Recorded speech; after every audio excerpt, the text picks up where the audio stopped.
இந்த விசேஷித்த கூடுகையில் கர்த்தருடைய வார்த்தையை நாம் கேட்பதற்கு நம்மை ஒப்புக் கொடுக்கலாம். கண்களை மூடி ஒரு நிமிடம் கர்த்தருடைய சமூகத்தில் தாழ்த்தலாம்.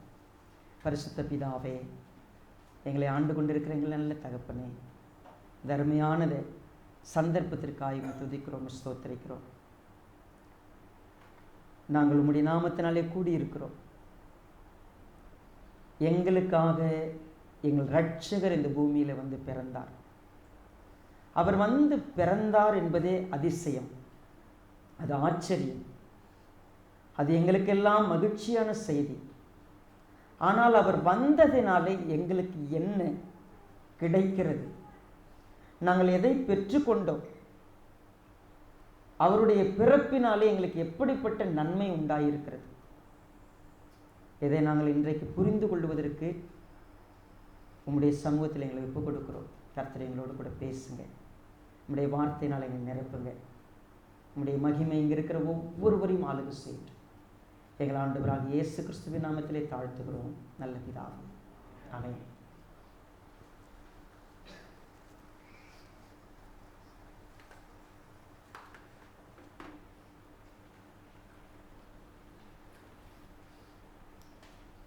எரேமியா தீர்க்கதரிசன புத்தகம்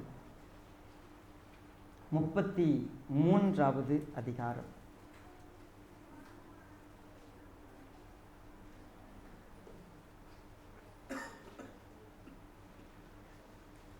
இரண்டாவது வசனத்திலிருந்து நான் வாசிக்கிறேன், கவனமாய் கேட்கலாம்.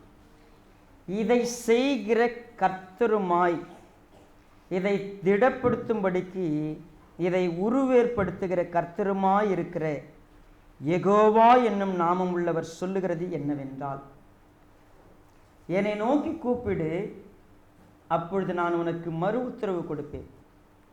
நீ அறியாததும் உனக்கு எட்டாததுமான பெரிய காரியங்களை உனக்கு அறிவிப்பேன். 6வது வசனம், இதோ நான் அவர்களுக்கு சௌக்கியமும் ஆரோக்கியமும் வரப்பண்ணி அவர்களை குணமாக்கி அவர்களுக்கு பரிபூர்ண சமாதானத்தையும் சத்தியத்தையும் வெளிப்படுத்துவேன். இந்த வேதாகமத்தில் ஒரு தீர்க்கதரிசி இப்படியாக தீர்க்க தரிசனம் உரைத்தார். கர்த்தருடைய வார்த்தை அவருக்கு உண்டாச்சு. அவர் மூலமாய் இந்த வார்த்தை எழுதப்பட்டு வைக்கப்பட்டது. இது என்ன, எதற்காக இப்படி சொல்லப்பட்டது? நான் இதை செய்கிற அப்படின்னு ஒரு வார்த்தையில தான் நான் துவங்கி இருக்கிறேன். இதை செய்கிற, என்ன செய்கிற? ஒரு காரியத்தை அவர் செய்ய போறார். இதை செய்கிறவர் பேசுறேன், நீங்க கேளுங்க. நான் என்ன செய்ய விரும்புகிறேன்? ஒரு மனிதனுடைய வாழ்க்கையில நான் சௌக்கியமும் ஆரோக்கியமும் வரப்பண்ணி அவர்களை குணமாக்கி பரிபூர்ண சமாதானத்தையும் சத்தியத்தையும் வெளிப்படுத்துவேன். இந்த வசனம் நான் வாசிக்கும் பொழுது உங்கள் காதுகளில் ஒரு சில வார்த்தைகள் தெளிவாய் கேட்டிருக்கும். 1 சௌக்கியம், 2 ஆரோக்கியம். இதற்கு முக்கியமாக ஒன்று தேவை, குணப்படுத்துதல். 3வது நான் சமாதானம், அதுவும் சாதாரணமாக சொல்ல பரிபூர்ண சமாதானத்தையும் சத்தியத்தையும் வெளிப்படுத்துவேன். யாருக்கு, எப்போ, எப்படி? அவர் சொல்றாரு, இந்த பூமியில குடியிருக்கக்கூடியவர்கள், ஒருவேளை யூதா குடும்பம், அவனுக்கு இருந்த இஸ்ரவேல் குடும்பத்துக்கு சொல்லப்பட்ட ஒரு வார்த்தை. கேளுங்க, கவனிங்க. உங்க லைஃப்ல உங்களுக்கு ஒரு நற்செய்தி வருகிறது. என்ன நற்செய்தி? கடந்த வாரத்தில் ஒரு அறிவிப்பு வருகிறது. புற்றுநோய்க்கு மருந்து கண்டுபிடிக்கப்பட்டு விட்டது. புற்றுநோய்க்கு வேக்சின், அதாவது அது ஒருவேளை இன்ஜெக்ஷனா டேப்லெட்டா தெரியல, கடைசி கட்டத்தில் இருக்கிறது. 95% நிரூபிக்கப்பட்டுடுச்சு. ஃபைனல் விஷயந்தான். அப்படி கண்டுபிடிக்கப்பட்டுட்டா இனிமே புற்றுநோயில் மனுஷன் சாக தேவையில்லை. இப்படி ஒரு செய்தியை இப்போ உங்களுக்கெல்லாம் இது நற்செய்தியாக இருக்குமான்னு கேட்டால் ஆமாம், நல்ல செய்தி தான். ஆனால் யாருக்கு தெரியுங்களா அது பெரிய நற்செய்தி? இப்போ புற்றுநோயில் சாகிறதுக்கு ரெடியாக ஒருத்தர் உட்காந்துங்கிறாருன்னு வச்சுங்களேன், டாக்டர் கை விட்டுட்டார். அவருக்கு இப்போ இந்த நியூஸ் சொன்னால் எப்படி இருக்கும்? வா, எவ்வளோப்பா அந்த ஊசி, எப்போ அந்த மருந்து கிடைக்கும், அப்படி தானே எதிர்பார்த்து அவங்களுடைய உள்ளம் என்ன சொல்லும்? ஒரு செய்தி சொல்லப்படுகிறது, நீ என்னை நோக்கி கூப்பிடு, நான் உனக்கு மறு உத்தரவு கொடுப்பேன், உனக்கு எட்டாததும் நீ அறியாததுமான காரியத்தை நான் சொல்றேன் கேள். நீ நினைச்சு கூட பார்க்க மாட்டேன், உன் மைண்ட்ல இது தோன்றாது. உனக்கு தெரியாத ஒரு விஷயத்தை நான் சொல்றேன். என்ன தெரியுமா அது? இந்த பூமியில உன்னுடைய இரட்சகர் வந்து பிறக்க போகிறார். இந்த அதிகாரத்தில் சொல்லப்படுறது, உங்களுடைய இரட்சகர், உங்களை உண்டாக்குனவர் மனிதனாய் வரப்போகிறார். அவர் வந்து உங்களை குணமாக்குவார். உங்களை குணமாக்குறதுன்னா சொன்னா என்ன? அப்ப எங்களுக்கு என்ன வியாதி, எங்களுக்கு என்ன பிரச்சனை, எங்களுக்கு என்ன, நாங்க என்ன பெரிய வியாதியிலையா இருக்கிறோம் அப்படின்னு நம்ம நினைக்கலாம். ஆனா இந்த வசனம் என்ன சொல்லுது? 8வது வசனத்துல நீங்க பார்த்தீங்கன்னா என்ன வியாதின்னு நீங்க தெளிவா சொல்லுது பாருங்க. அவர்கள் எனக்கு விரோதமாய் குற்றம் செய்த அவர்களுடைய எல்லா அக்கிரமங்களுக்கும் அவர்களை நீங்களாக்கி, அவர்கள் எனக்கு விரோதமாய் குற்றம் செய்து எனக்கு விரோதமாய் துரோகம் பண்ணின அவருடைய எல்லா அக்கிரமங்களையும் இப்ப என்ன செய்வேன்? சுத்திகரித்து மன்னிப்பேன். ஒரு வார்த்தை சொல்லப்படுது, இந்த சத்தம் அந்த சத்தத்தோட இந்த சத்தம் கொஞ்சம் பெருசா இருக்கும், கவலைப்படாதீங்க சரிங்களா? மழை சத்தத்தை விட இந்த சத்தம் பெருசா இருக்கும், நம்ம கேட்டலாம். நீங்க அந்த சத்தத்துக்கு, நம்ம காது இருக்குதுங்களா, ரொம்ப ஸ்பெஷலா வடிவமைக்கப்பட்டிருக்கு. நம்ம காதுக்கு மட்டும் 4-5 சத்தம் இருந்தாலும் எந்த சத்தத்தை கேட்கணும்னு முடிவு பண்ணதோ அந்த சத்தம் மட்டும் என்ன செய்யும்? நம்ம காதுக்கு போகும். ஆமா தானே? நம்ம பேசிட்டு இருக்கும் போதே பார்த்தீங்கன்னா உங்களுக்கு பலதரப்பட்ட சத்தம் உங்கள் காதுக்கு வந்துகிட்டு இருக்கும். ஆனால் காதில் ஒரு ஃபில்டர் இருக்குது, உங்களுக்கு எது தேவை அதை மட்டும் என்ன பண்ணும்? எடுத்துக்கும். ஆனால் நீங்கள் தான் முடிவு பண்ணணும் எது தேவைன்றது. யார்கிட்ட தான் இருக்குது? அது உங்ககிட்ட தான் இருக்குது. நான் மழை சத்தம் கேட்கணும் உங்கள் மைண்டு சொல்லிச்சுன்னா என்ன பண்ணணும்? மழை சத்தத்துக்கு போயிடும். இந்த சத்தம் மழையும் வானத்திலேருந்து வந்திருக்கிறது, இந்த சத்தமும் வானத்திலேருந்து தான் வந்திருக்குது. இப்போ நீங்கள் சூஸ் பண்ணிக்கங்க. அவர் இந்த பூமிக்கு வரும்பொழுது முக்கியமான ஒரு விஷயம் நிறைவேற்றப்படும். அது என்ன? மனிதனுடைய அக்கிரமத்தை நான் மன்னிப்பேன், மனிதனுடைய பாவத்தை நான் சுத்திகரிப்பேன். கழுவுறதுன்னு சொல்றதை விட இன்னொரு அழகான வார்த்தை சுத்திகரிக்கிறதுனா சுத்தமாக்குறது, அதை பரிசுத்தமாக்கிறோம். நான் மனுஷன் செஞ்ச எல்லா பாவமும் மன்னிக்கப்படும். எனக்கு என்னங்க குணம் வேணும், எனக்கு என்ன பிரச்சனை? பாவம்தான் என்னை அடிமைப்படுத்தி வச்சிருக்கு. பாவத்தினால நான் தண்டிக்கப்பட்டவனாக இருக்கிறேன். உண்மையே பாவம் என்னை எங்க கொண்டு போய் நிறுத்திருக்கு தெரியுங்களா? தகுதி இல்லாதவனா, அருவருக்கப்படத்தக்கவனா. ஒரு மனிதனுடைய பாவம் பாருங்க, எல்லா மனிதனிடத்திலும் பாவம் இருக்கிறது. ஆனால் யாரெல்லாம் பாவத்தை துணிகரமாக செய்கிறாங்களோ, கொடூரமாக அதை பற்றி கவலையே படாமல் துணிகரமாக செய்கிறாங்களோ, அவங்கள யாருமே இந்த உலகத்தில் மதிக்க மாட்டாங்க. பாவத்துக்கு கொஞ்சமாவது பயந்து இது தப்பாயிடுச்சு, இது செய்யக்கூடாது அப்படின்னு நினைக்கிறவங்களுக்கு இருக்கிற மதிப்பு யாரை பற்றியும் கவலைப்பட தேவையில்லை. யார் என்ன ஆனால் பரவாயில்ல, நான் விரும்புகிறத செய்வேன்னு நினைக்கிறவங்களுக்கு இந்த உலகத்தில் என்ன கிடையாது தெரியுங்களா? அதிகமாக மதிப்பு கிடையாது. அவங்கள யாரும் மதிக்க மாட்டாங்க. அந்த மாதிரி மதிக்கப்படாத ஒரு இடத்துல ஒரு மனுஷன் இருக்கிறான், அதுவே பெரிய வியாதி. அது அவங்களுக்கு தெரியாதுங்க. தங்க மதிப்பு போயிடும், தங்களுடைய பாவத்தினால தான் அந்த மதிப்பே இல்லைன்னு கூட அவங்களுக்கு தெரியாது. பரிதாபமாக இருக்கும். அவங்க செய்கிறத செஞ்சுக்கிட்டே இருப்பாங்க, ஆனால் எல்லாரும் என்னை மதிக்கணும்னு நினைப்பாங்க, என்னுடைய மரியாதை குறையக்கூடாதுன்னு நினைப்பாங்க. அவங்கக்கிட்ட இருக்கிற பாவம் அவங்க கண்ணை மறைச்சிருக்கும், அவங்களுக்கு என்ன செய்யறனே தெரியாது, அவங்களுக்கு அது தப்புன்னு புரிஞ்சா கூட அவங்களுடைய அதுதான் வியாதின்னு சொல்ல வர. எது என்ன சொல்றதுன்னா டேஞ்சரஸான ஒரு வியாதி அது. அது அவங்களுக்கே தெரியாது. நீங்கள் வேணால் அவங்கள பார்த்து எப்படி விரோதமாக நினைக்கலாம், அசிங்கமாக நினைக்கலாம். ஆனால் மேலேருந்து கர்த்தர் எப்படி தெரியுங்களா பார்க்குறாரு? பரிதாபமாக பார்க்குறாரு. மனிதன் டோட்டல் டிப்ரவட்டின்ற ஒரு வார்த்தை என்ன சொல்லுது அப்படின்னு கேட்டால், அவனுடைய நிலை அவனால் முடியாது. அவன் நன்மை செய்யணும்னு நினச்சா கூட அவனால் செய்ய முடியாது. பாவத்தினுடைய விளைவு என்ன தெரியுங்களா? அது ஒரு மனிதனை எல்லையை தாண்டி கொண்டு போய் நிறுத்திடும். அதிலிருந்து வரணும்னு நினைச்சா கூட அவங்களால விடுதலை அடைய முடியாது. ஏன் தெரியுமா? அதுக்கு அவங்க அடிமை ஆயிட்டாங்க.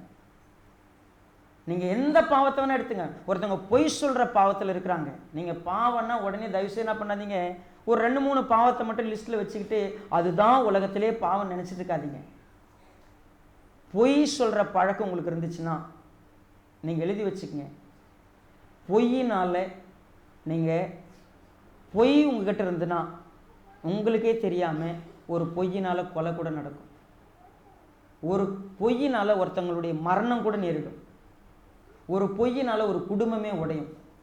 ஒரு பொய்யினால எத்தனையோ நாசமோசம் வந்து சேரும். நாம நினைக்கிறோம் பாவம் ரொம்ப அது ஒன்றும் பெரிய விஷயம் இல்லைன்னு நினைக்கிறோம். ஆனால் பாவம் தாங்க இன்னைக்கு நாம் அனுபவிக்கக்கூடிய அத்தனை போராட்டத்துக்கும் பிரச்சனைக்கும் காரணம். மனித சமுதாயம் தத்தளிக்குது இல்லை. நம்ம ரொம்ப ஜென்டலாக நல்லா தான் இருக்கும் பார்க்குறதுக்கு. கொஞ்ச நேரம் நீங்கள் தனியாக போய் உட்காந்துருக்கிறப்ப உங்கள் மனசை யோசித்து பாருங்களேன். ஒவ்வொரு மனிதனாலும் எவ்வளோ துன்பத்தை நம்ம அனுபவிக்கிறோம். நம்மால் மற்றவங்க எவ்வளோ துன்பத்தை அனுபவிக்கிறாங்க. இந்த உலகத்தில் சமாதானத்தை விட சௌக்கியத்தை விட இந்த சந்தோஷத்தை விட மனிதனுக்கு கிடைக்கிறது எல்லாமே பிரச்சனை பிரச்சனை பிரச்சனை. தினமும் பிரச்சனை தாங்க. எங்கேயா ஒரு மூலையில் ஒன்று பண கஷ்டமாக இருக்கும், உறவு ரீதியாக கஷ்டமாக இருக்கும், குடும்ப ரீதியாக பார்த்தீங்கன்னா எதுக்கு தான் வாழ்கிறனே தெரியாது, நொந்து போய் உட்காந்துருப்போம். ஒவ்வொருத்தரும் யோசிப்போம், ஏண்டா பிறந்து நினைப்போம். நம்ம வாழ்க்கையில் ஏன் இவங்கெல்லாம் நம்ம சுற்றி இருக்கிறாங்க, இந்த மாதிரி மனுஷங்கிட்ட வந்து மாட்டிக்கிட்டனே, என் வாழ்க்கை ஏன் இப்படி இருக்கு அப்படின்னு நம்ம யோசிக்கிற அளவுக்கு பாவம் கொடூரமானது. இந்த பாவத்தில் மனிதன் தத்தளித்து அவனுக்கு வியாதிங்கிறத விட்டுருங்க, அதை தாண்டி மன ரீதியாய் மனநோவோடு கூட ஒவ்வொரு நாளும் என் வாழ்க்கைக்கு அர்த்தமே இல்லை, நான் ஏன் பிறந்த இந்த உலகத்தில், நான் எனக்கு துரோகம் இழைச்சிருக்கிறாங்க, என்னை ஏமாத்திருக்கிறாங்க, என்னை பயன்படுத்தி அவங்க என்னை வீணாக்கிட்டாங்க, நான் ஏமாற்றப்பட்டேன், நான் வஞ்சிக்கப்பட்டேன், இன்னைக்கு என்னை வந்து கேவலமாக நடத்துகிறாங்க, என்னை ஒரு பொருட்டாகவே நினைக்கிறது இல்லை, என் வாழ்க்கையில் நான் என்ன செய்வேன் அப்படி யோசிக்கிறோம். அந்த மாதிரி நொறுங்கி இருக்கிற ஒரு மனிதனுக்கு ஒரு செய்தி சொல்லப்படுகிறது. இதோ உன் மீட்பர் வருகிறார், இந்த உலகத்துக்கு உன்னை தேடி வரார். நீ எங்க உட்கார்ந்து இருக்கிறியோ, எந்த நிலையில் இருக்கிறியோ, உன்னை பாவத்திலிருந்து விடுவித்து உன்னை குணமாக்கி உன்னை சுத்திகரித்து உனக்கு சௌக்கியமும் ஆரோக்கியமும் நான் வர பண்ண போறேன். உன்னுடைய வியாதியினுடைய அடிப்படையே பாவம் தான். சரி, நிறைய பேருக்கு தெரியும், உங்களுக்கு ஃபீவர் இருக்குது அப்படின்னு சொன்னால் நம்ம உடனடியாக என்ன செய்வோம், ஒருவேளை குழந்தைக்கு ஃபீவர் அடிக்குது அப்படின்னு சொன்னால் உடனடியாக தான் மருந்து கொடுக்கறதுக்கு பார்க்குறோம், சிறப்பு கொடுக்கறதுக்கு பார்க்குறோம்.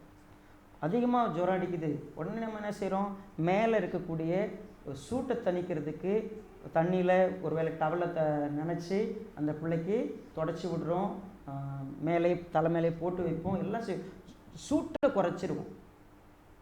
சூட்டை குறைக்கிறதுக்கு தெரியும், ஆனால் டாக்டருக்கு மட்டும்தான் தெரியும் அது வைரஸா பாக்டீரியாவா அப்படின்னு. அதை ட்ரீட் பண்ணாதான் அந்த குழந்தை மறுபடியும் ஆரோக்கியத்துக்கு வரும்.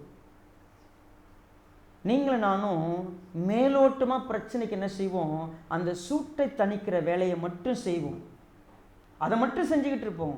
ஆனால் பரம வைத்தியராகி தேவன் மேலேருந்து பார்த்து உன்னுடைய ரூட் காஸ் என்ன தெரியுமா, உனக்கு இருக்கிற நீ அழுதுகிட்டு இருக்கிறதுக்கு, நீ நொறுங்கி போயிருக்கிறதுக்கு, உனக்கு தினமும் இருக்கிற பிரச்சனைகளுக்கு, போராட்டங்களுக்கு எல்லாவற்றுக்கும் ஒன்று தான் காரணம், அது பாவம். அது ஒன்று உங்கள்கிட்ட இருக்கும், இல்லை இன்னொருத்தங்கிட்ட இருக்கும்.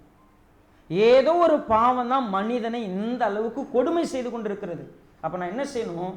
அந்த பாவத்தினால விளையக்கூடியதுலேருந்து மனிதனை நான் காப்பாற்றணும். ஏன் இயேசு இந்த பூமிக்கு வந்தார்? சும்மா வேலை இல்லாதவா? அவங்க சும்மா உட்காந்துருக்க முடியல, சிங்காசனத்தில் சேரில் சும்மா உட்காந்துருக்க முடியல, அதனால் மனிதனை சும்மா விசிட் பார்க்கணும் வந்தாரா? இல்லை. உங்களையும் என்னையும் சுகப்படுத்த வந்தார், குணப்படுத்த வந்தார், ஆரோக்கியத்தை திரும்ப பண்ணுறதுக்கு வந்தார். சீரியஸாக நான் இந்த இடத்துல இப்படி நின்று பேசுறதுக்கு ஒரு காரணம் இருக்குதுங்க. நான் ஏன் இப்படி ஒரு வேலையை செய்கிறேன்? எனக்கு இதில் என்ன எனக்கு கிடைக்கிறது அப்படின்னு கேட்டிங்கன்னா, நான் என்ன கிடைக்கணுங்கிறதுக்காக இங்கே நிற்கலை. நான் ஏன் இந்த பர்த்டேவை செலிப்ரேட் பண்ணுறேன்? சிம்பிள் ரீசன், எனக்கு ஒரு பெரிய தெளிவு, என் கண் திறக்கப்பட்டது, நான் குணமாக்கப்பட்டேன். நான் எப்பேற்பட்ட பாவியான மனுஷனா உணர்ந்தேன். பாவியான மனுஷன்னு ஒரு நாள் என் கண் முன்னால அது எனக்கு தெரிந்தது. நான் எவ்வளவு அக்கிரமக்காரனா இருந்திருக்கிறேன், எவ்வளவு மோசக்காரனா இருந்திருக்கிறேன்னு சொல்லிட்டு ஒரு நாள் எனக்கு உணர்த்தப்பட்டுச்சு. ஒரு மரணம் எனக்கு தெரிவிச்சு. ஒரு மரணம் நான் ஏற்கனவே இந்த இடத்துல ஷேர் பண்ணேன். என்னுடைய மகன், அவனுக்கு இப்போ 20 வயசு. 2004 டிசம்பர் மாதம் பிறந்தான். நான் இன்னைக்கு 2024, அவனுக்கு வயசு 20 வயசு, அவன் இறந்துட்டான். அவனுடைய மரணத்தில் என் உள்ளம் தொடப்பட்டுச்சு. அவன் செத்து அப்படி கிடக்கிறப்போ நான் அவனை பார்த்தேன். உனக்கு எந்த பாவமும் இல்லைல்ல, நீ செத்ததுக்கு காரணம் ஒருவேளை ஏன் பாவமோ? என் மனசு குத்தப்பட்டுச்சு, அருவருத்தேன். அந்த மரணம் இயேசுவானவருடைய மரணத்தோடு ஒப்பிட ஆரம்பிச்சிச்சு. இயேசுவானவர் ஏன் இந்த பூமியில் வந்து மரித்தார்? என் பாவத்துக்கு தானே அவர் மரித்தார். அது எனக்கு உடனடியாக அந்த உண்மை எனக்கு விளங்க ஆரம்பிச்சது. நான் என்னை அருவருத்துட்டு நான் சொன்னேன், ஆண்டவரை என்னை குணமாக்க முடியுமா? ஆண்டவரை என்னை சுத்தப்படுத்த முடியுமா? ஆண்டவரை எனக்கு சௌக்கியம் வேணும், எனக்கு ஆரோக்கியம் வேணும், நான் பாவத்திலேருந்து விடுபடணும். நான் விடுபட்டதுனால இப்போ 20 வருஷமாக எனக்கு ஒரு பெரிய தெளிவு இருக்குது. நான் செய்த பாவத்துக்கான தண்டனையிலேருந்து என்னை விடுவிச்சிட்டாரு. நான் எந்த பாவத்துக்கு அடிமையாக இருந்தேனோ அந்த பாவத்திலேருந்து என்னை விடுவிச்சிட்டாரு.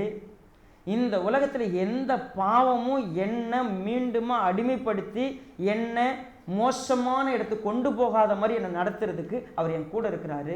இதெல்லாம் எனக்கு கிடச்சிருச்சுல்ல, அதை நான் என்னை தெரிஞ்ச சகோதர சகோதரிக்கு சொல்லி, அவங்க வாழ்க்கையில் உலகத்தினால் பாதிக்கப்படுறாங்க, மனிதர்களால் பாதிக்கப்படுறாங்க, மனிதர்களுடைய பாவத்தினால் பாதிக்கப்படுறாங்க, அவங்க கண்ணீரும் கவலையுமா உட்கார்ந்துருக்கிறாங்கன்னா ஒரு செய்தி அவங்களுக்கு இருக்கிறது. நீ போய் சொல்லு, இந்த செய்தி நான் என்ன செய்வேன்?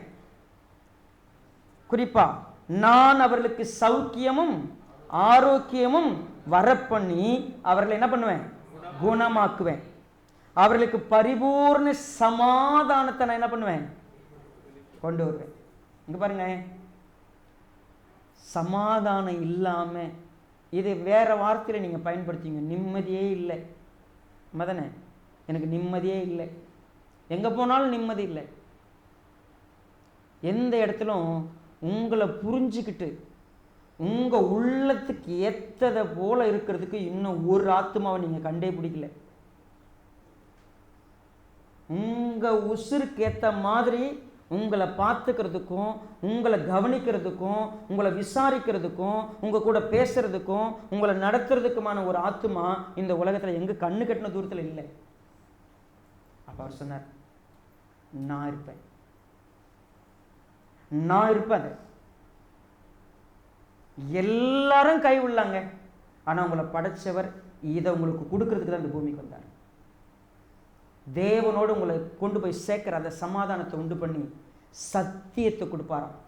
இந்த பெரம்பலூர்ல என்ன நடக்குது, இந்த இடத்துல என்ன நடக்கிறது, ஒரு வருஷ காலமா சத்தியம்னா என்ன, நான் ஆரோக்கியமாவே இருக்கிறது எப்படி, நான் சௌக்கியமா இருக்கிறது எப்படி, நான் குணமாகி சந்தோஷமா இருக்கிறது எப்படி அப்படின்னு சொல்லி கொடுக்குற இடமா இதை வச்சிருக்கிறார். இது நடந்துக்கிட்டு இருக்கு 1 வருஷமாக. நாங்கள் சும்மா ஒருத்தரோடு ஆரம்பித்தோம். இன்னைக்கு 60லேருந்து 70 பேர் இந்த ஆரோக்கியத்தை புரிஞ்சிக்கிறதுக்கு இந்த இடத்துல கூட்டப்பட்டிருக்கிறோம். அவர் சொல்கிறாரு, ஒருவேளை நீங்கள் எனக்கு இந்த ஆரோக்கியம் வேணும், இந்த சௌக்கியம் எனக்கு வேணும், இந்த சமாதானம் எனக்கு வேணும், இந்த சக்தி எனக்கு வேணும், இந்த சந்தோஷம் எனக்கு வேணும் நீங்கள் நினச்சிங்கன்னா, ஒருவேளை இதுக்குள்ளே இணைக்கப்பட்டவங்களா நீங்கள் இருக்கிறீங்கன்னு உங்களுக்கு உறுதி பண்ணிங்கன்னா, அவர் சொல்கிறாரு, நீங்கள் எப்போ உங்கள் மனசுக்குள்ள எனக்கு இது வேணும், எனக்காக தானே வந்தார் அவர், என்னை சந்திக்க வந்தார் இல்லையா, எனக்கு அவரு கூட உறவு இருக்குது, என்னை புரிஞ்சிக்க, என்னை குணமாக்க, என்னை சரி பண்ண அவர் வந்திருக்கிறாருன்னா அவரை நான் பார்க்கணும்னு நீங்கள் நினச்சிட்டீங்கன்னு வச்சுங்களேன், உங்களுக்காக வந்தவர் உங்களுக்காக செய்யக்கூடிய எல்லா விஷயத்தையும் நினச்சி பார்த்தீங்கன்னா நீங்கள் இப்போ என்னென்ன கிடைச்சிருக்கு பாருங்கள். உங்களுக்கு உங்கள் பாவத்திலேருந்து விடுதலை, உங்கள் அக்கிரமத்திலேருந்து உங்களை சுத்திகரித்து, உங்களை குணமாக்கி, உங்களுக்கு ஆரோக்கியம் வர பண்ணி, சௌக்கியம் வர பண்ணி, சமாதானத்தை கொடுத்து ஒரு காரியத்தை சொல்கிறாரு. ஃபஸ்ட்டு மனிதனை எப்படி இருந்தானோ அப்படி திரும்பவும் அவனை மீண்டுமாய் அதே இடத்துல கொண்டு வந்து வைப்பேன். இந்த வார்த்தை எங்கே இருக்குது? 7வது வசனத்தில் திருப்பி கட்டுவித்துன்னு இருக்கா பாருங்க. 7வது வசனத்தில் இருக்குதா?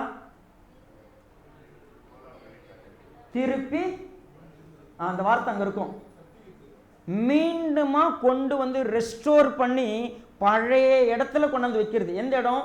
தேவன் ஃபஸ்ட்டு ஒரு மனிதனை எப்படி படைச்சாரோ அந்த இடத்துல கொண்டாந்து வைக்கிற வரைக்கும் அவர் அந்த வேலையை செய்வார்.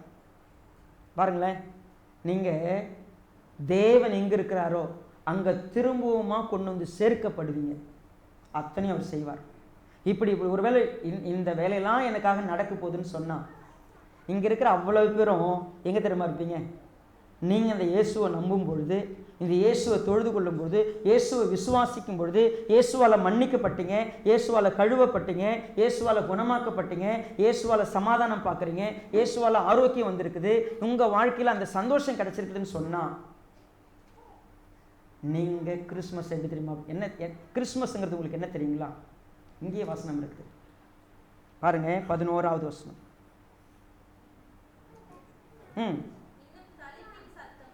இன்னும் களிப்பின் சத்தமும் மகிழ்ச்சியின் சத்தமும் மணவாளனின் சத்தமும் மணவாட்டியின் சத்தமும்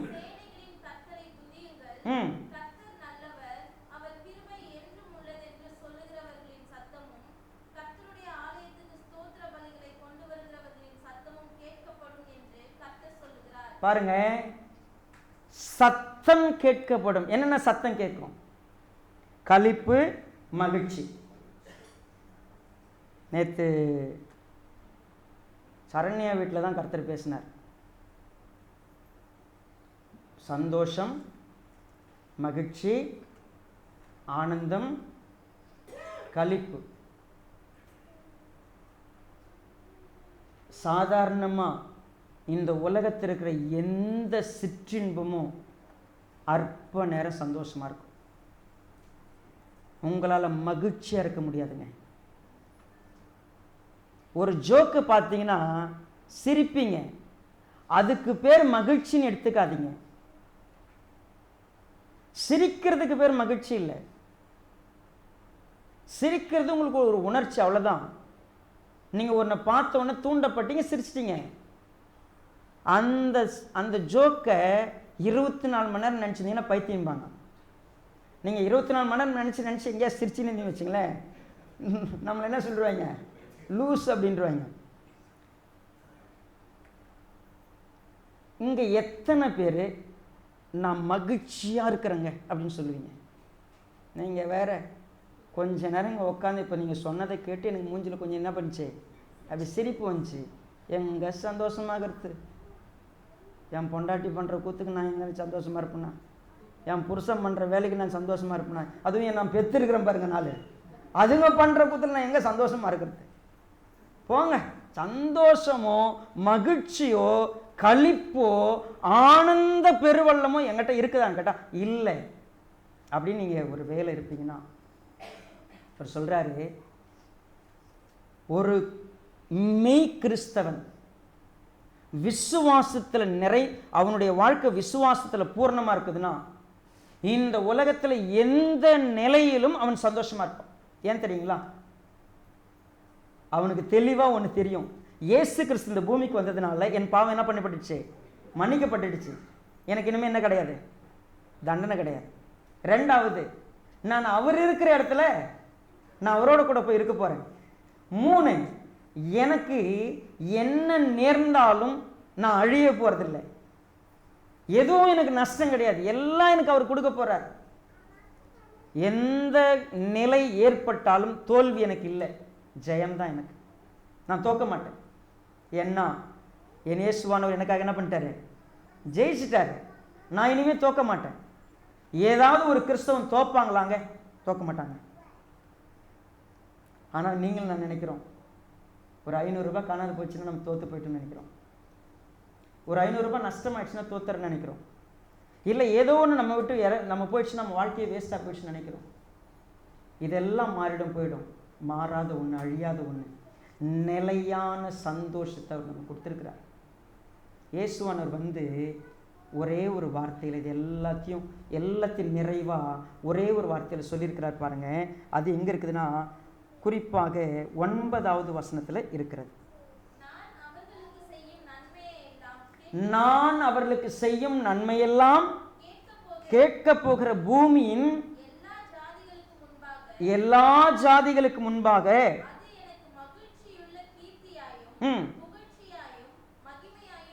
பாருங்க. குறிப்பா கர்த்தர் ஒரு மனிதனுக்கு என்னவெல்லாம் செய்ய போகிறார்னா, எனக்கு எல்லாம் அவர் தான் செய்யறாரு, சகலமும் எனக்கு கிடைச்சிருக்க போகுது, அதுல கர்த்தர் மகிழ போறார்.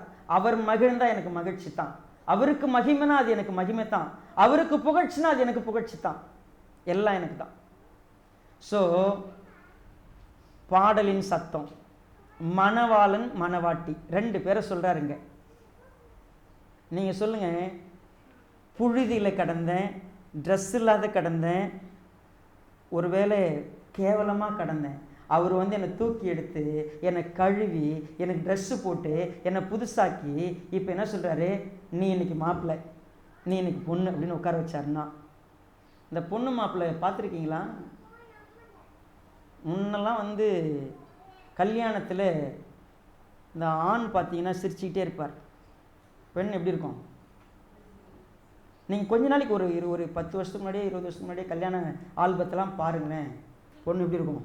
சீரியஸாக இருக்கும், ரொம்ப அப்படியே கடுக்கடுன்னு இருக்கும் முகம். இப்போல்லாம் இல்லைங்க, இப்போலாம் ப்ரீ ஃபோட்டோ ஷூட் வந்துருச்சு, 2 ஆங்குது. சரியா? என்ன சந்தோஷமாக இருக்கிறாங்க. சரிங்களா?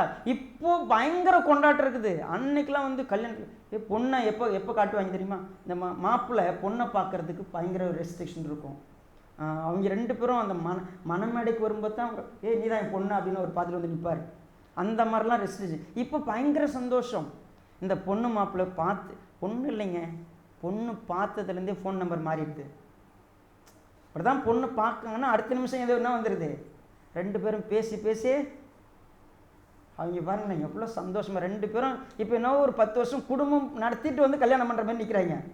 சரிங்க, அவங்க முகம் எப்படி இருக்கு? பயங்கர சந்தோஷமாக இருக்குல்ல. இப்போ இருக்கிற கல்யாணங்கள்லாம் அப்படி போய் பாருங்களேன், பயங்கர கொண்டாட்டம், பயங்கர செலவு, அவங்க கம்பீரமாக செய்கிறாங்க. இந்த வேதத்தில் சொல்லுது, நீங்கள் அழுதுகிட்டு இருந்தீங்கல்ல, நீங்கள் ஒடுங்கி போயிருந்தீங்கல்ல, நீங்கள் துயரப்பட்டிருந்தீங்கல்ல, நீங்கள் நொறுங்கியிருந்தீங்கல்ல, நான் வந்து உங்களை விடுதலையாக்குனா நீங்கள் என்னைக்கும் சந்தோஷமாக இருக்க முடியும், நீங்கள் மகிழ்ச்சியாக இருக்க முடியும், என்னால் உங்களுக்கு அந்த சந்தோஷத்தை கொடுக்க முடியும். அதுக்கு தான் நான் இந்த பூமிக்கு வந்தேன்னு சொன்னார். ஸோ இந்த சாப்டரில் சொல்லும்பொழுது பாருங்க, 15வது வசனம்.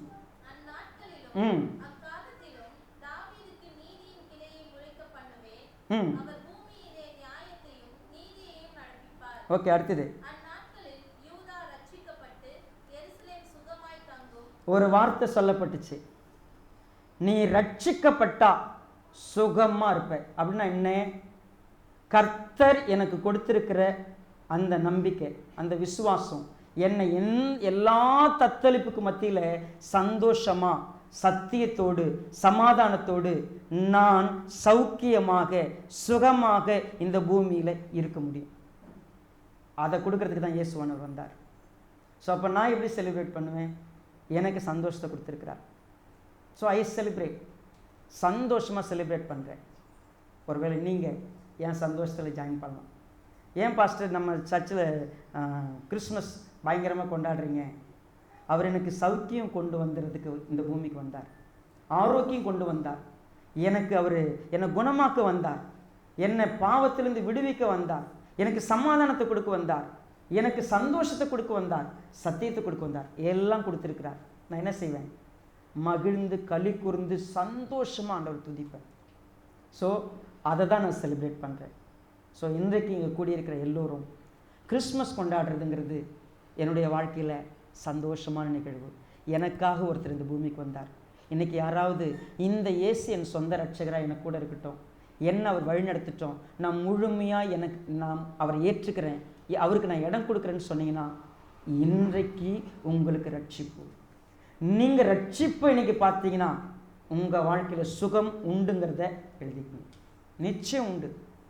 அந்த சுகம் எப்படிப்பட்ட சுகம் அதை நீங்கள் அனுபவிச்சா மட்டும்தான் தெரியும். நான் அனுபவிச்சதுனால பேசுகிறேன். அனுபவிச்ச நிறைய பேர் இங்கே இருக்கிறாங்க. எங்கள் சந்தோஷத்தில் நீங்கள் பங்கெடுத்துங்க. உங்கள் சந்தோஷத்தில் நிச்சயமாக நீங்கள் 4 பேருக்கு சொல்லுவீங்க. அந்த சந்தோஷத்தை நம்ம மற்றவங்களுக்கு சொல்லலாம். இந்த பெரம்பலூரில் அநேகர் இயேசு கிறிஸ்து ஏன் பிறந்தார்னு தெரியாமல் இருக்கிறாங்க. அவங்களுக்கு நம்மளால் சொல்ல முடியும். அவங்க வாழ்க்கையில் அந்த ஆரோக்கியம் வரும், அந்த சௌக்கியம் வரும், அந்த சமாதானம் வரும், அந்த சந்தோஷம் வரும், அந்த சத்தியம் வரும். கர்த்தர் கிருபை செய்யட்டும். கண்களை மூடி நம்ம ஜெபம் பண்ணலாம். பரிசுத்த பிதாவே, எங்களை நேசிக்கிறப்பா, இந்த அற்புதமான தருணத்துக்காக நன்றி செலுத்துகிறோம். தேவன் பாராட்டின உடைய அன்புக்காக நன்றி. நாங்கள் கூடியிருந்த நேரத்தில் கர்த்தர் எங்களோடு கூட பேசின இந்த வார்த்தைகளுக்காக நன்றி. எங்களை கூட்டி சேர்த்து எங்களுக்கு கொடுத்த இந்த உன்னதமான வார்த்தை பரிசுத்த ஆவியானவராலே நடப்பிக்கப்பட்டு எந்தெந்த இருதயத்தை நீர் உயிர்ப்பிக்க சித்தமாக இருக்கிறீரோ என்றைக்கு உயிர்ப்பிக்கும்படியாக செபிக்கிறோம். இங்கே இருக்கிற ஒவ்வொருவரும் மகிழ்ந்து களி கூற உதவி செய்யுங்க. கம்பீரமாய் ஆனந்தமாய் கர்த்தரை தொழுது கொள்ள உதவி செய்யுங்க. கர்த்தாவே, இந்த கூடுகைக்காய் நன்றி. கர்த்தாவே, நாங்கள் இணைக்கப்பட்டவர்களாக இந்த கர்த்தரை உயர்த்தி மகிழ்கிறோம். ஆனந்த களிப்போடு நாங்கள் ஐக்கியப்பட உதவி செய்யுங்க. நம்முடைய நாம மாத்திரம் மகிமைப்படட்டும். அர்ப்பணித்து ஆண்டவராகிய இயேசு கிறிஸ்துவின் நாமத்தில் தாழ்மையை ஜெபிக்கிறோம் நல்ல பிதாவே. ஆமென். பாட்டு தல்ல